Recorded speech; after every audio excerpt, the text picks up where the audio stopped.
welcome back to Storytime with Captain Xavier. We are continuing the first game of HVZ at WSU. After I posted my first video 2 weeks ago, one of the people who was a moderator for a good amount of the games contacted me and said, hey, do you need help remembering stuff? Hopefully we can, call on a bunch of people, and he reached out and we got as many of the veterans from those games that we could in a chat, and got a bunch of information back. I got one guy, he posted updates on the Facebook group pretty much every day of every game, and it was really, really cool, and I got his entire transcript of that, which is very, very helpful in a lot of ways because he has mission details and just all sorts of stuff from a human perspective, which we didn't have because we weren't playing humans, we were playing NPCs, and so quite often we had no idea what the humans were doing, and so that's an excellent resource, and I'll be drawing from that. I also have the after-action reports that my sergeant put together that are incredibly professional and detailed, and I'll probably be drawing from them. I may even actually read excerpts from some of them if they're particularly interesting or relevant. But I'm going to talk about a couple of fun events that I had forgotten about in the first night because I actually wasn't there to see some of them. I was going off doing other things, and my sergeant reminded me and my lieutenant reminded me, and so I wanted to mention a couple of them. There was one where there was a group of humans, here represented by Lego figures with hats, who were guarding a MacGuffin location, I believe, and we were told, MacGuffin, and we were told by the mods that we should menace them and clear them off, so that the zombies would have a fighting chance of taking the location. And so a group of Black Knights, my sergeant and able crewman Willard, came up to them and told them to clear off, and they refused. And so, without giving any further warning, the sergeant ordered crewman Willard to pull out the heavy artillery, and he pulled out what looked like a Nerf bazooka. Now, this was long before my Drain Blaster bazooka. This was long before I even had a Titan on Ire. This is going way back. And I had attempted to build my own bazooka completely from scratch using ABS pipe. I tried to make essentially an enormous plunger tube and fabricated a catch out of metal, and then we just stuffed a bunch of darts down the barrel with a bit of plastic bag or paper towel as a wad, and it would shoot about 10 feet. But the humans didn't know that. So when they see this Black Knight reach behind into his tack gear and pull out a bazooka, prime this enormous-looking plunger tube and bring it to his shoulder, they didn't sit around to find out how effectively it worked. They simply scattered completely, just scattered to the wind. And it's a good thing they didn't hang about, because if you'd actually had to fire the thing, they would have quickly realized that it didn't work. But that's how intimidation works, folks. So that story my sergeant wanted me to bring up because it was a glorious moment. I may even still have the parts to that blaster somewhere. I think I might have finally reused them for other things, though. Or it might actually still be back in the armory, back in Moscow. Murder. Murder. The next event, and this one actually I was there for. I was with the lieutenant after we had menaced some humans, and we were again told to menace some more humans. There weren't as many, though. But one particular human decided to be cheeky, and after the rest of them did decide to wander off rather than deal with us, he decided to try to confuse my lieutenant by talking to him in German. So he said something along the lines, I believe, of, I don't speak English, but he said it in German. Here was his mistake. My lieutenant spoke German. So he came back with, ich Deutsch sprechen. Ja, good. Ich schießen Sie mach schnell. I do not speak German, but he said something along the line. Basically said, get out of here or I'll shoot you. And the guy's reaction was just magnificent. Just this moment of course you guys speak German. What am I doing? I'll just go. And we had a wonderful laugh after that. After all missions at WSU, we always went to A&W and drank Ripper floats and laughed about all the craziness we got up to. So that was one of the highlights from that. Just that whole first night was crazy. And as I said, they had made us completely immortal, which was a flaw because the humans couldn't fight back, and nobody likes being made to feel completely helpless. And we fixed that. And after that, we of course did escort missions. We helped the humans. So by the next mission, The humans were savvy with us. They liked us as players because they gotten to know us. They liked the way we ran things. They liked all the gear that we brought and all of that. And they liked that they could now shoot us if it came to that. And we'd saved many a human in escort missions, and so they were understanding that we were now part of the game and that the game had been rebalanced and it was all well and good. So that was a lot of fun. So the next mission, I unfortunately was not able to go to. I was on call that night and I got called in, and so I didn't get to go to this mission, but I heard about it. And it is such a magnificent tale of the Black Knights being awesome in the way that we are, and completely exceeding expectations of the players and of the moderators. So what actually happened is I've gotten from broken stories from various people who were there, and it's hard to piece it all together because it was in fact very much engineered chaos, and it was meant to be an absolute cluster. And so here's how it was explained to me. The humans were told to go to one location for their briefing, and a moderator came over and explained to them what their mission was. I have no idea what it was. I don't think any of them even remember, because it ended up not mattering. They then had the zombies, represented here by figures with no hats, meet in a different location, and were given their briefing. Mod came over, gave them their briefing. Again, didn't end up mattering.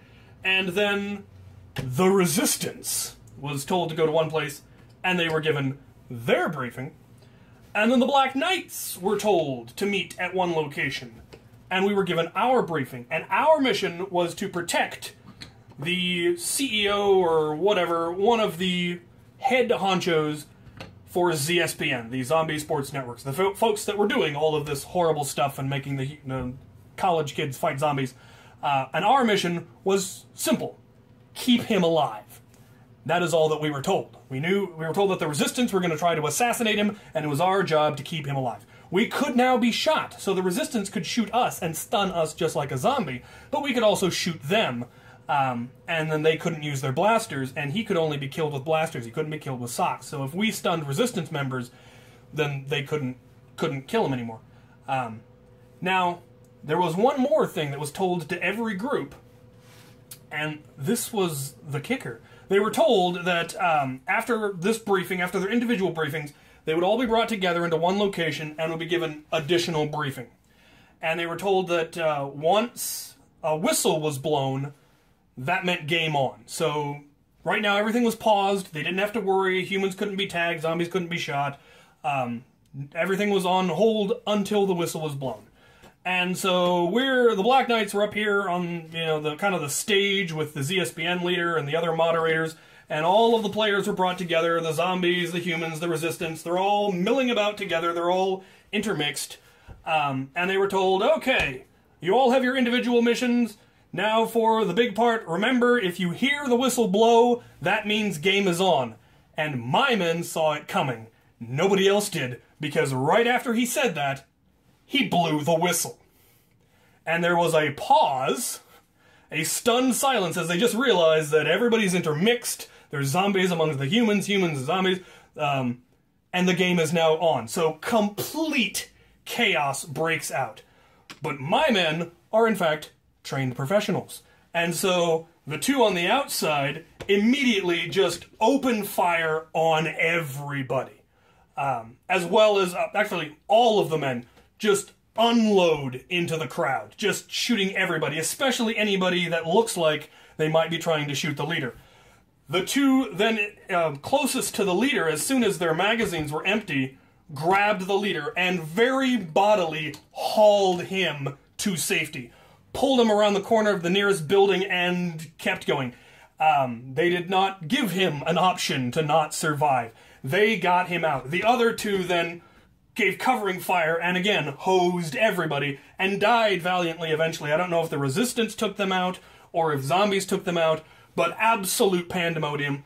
Most of the zombies got tagged pretty quick, but I know a lot of humans died. I think the zombies doubled their numbers in this, and then just everybody scattered to the wind. The actual mission just completely fell apart, which was, of course, the goal. Now, here's where it got a little bit... We, of course, were slightly annoyed by this.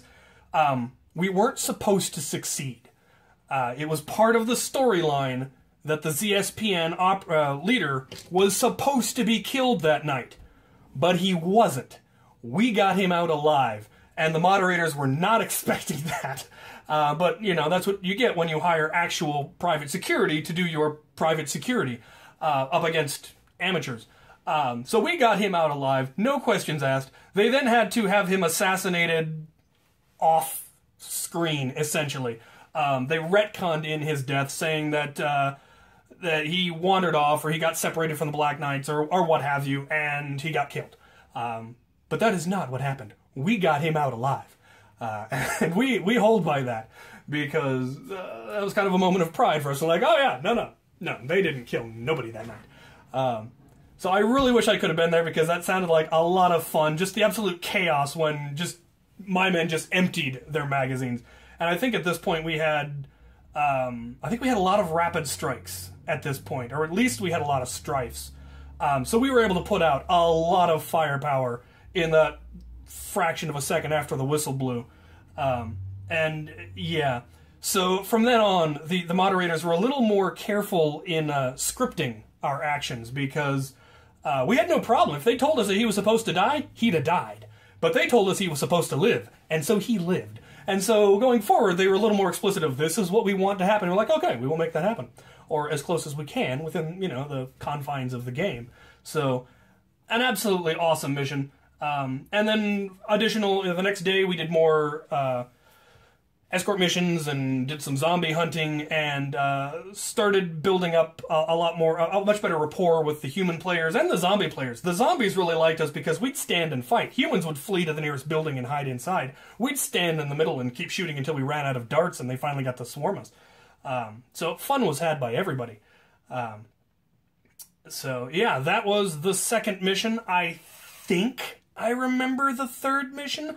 I'm gonna have to reach out. Those early couple of missions were a little bit fuzzy, but there is one coming up that I'm really looking forward to. I think it might actually be the third mission, because it is in that mission that Captain Xavier truly became a folk hero at WSU's HVZ.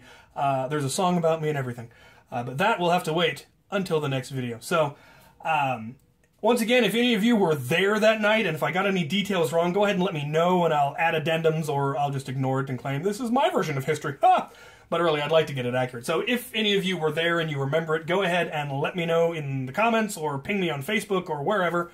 If you have records, or you happen to have kept the emails where they sent out the mission notes, that would be awesome. Any information you can send me about those early ones, because I don't remember them very well, go ahead and send that to me.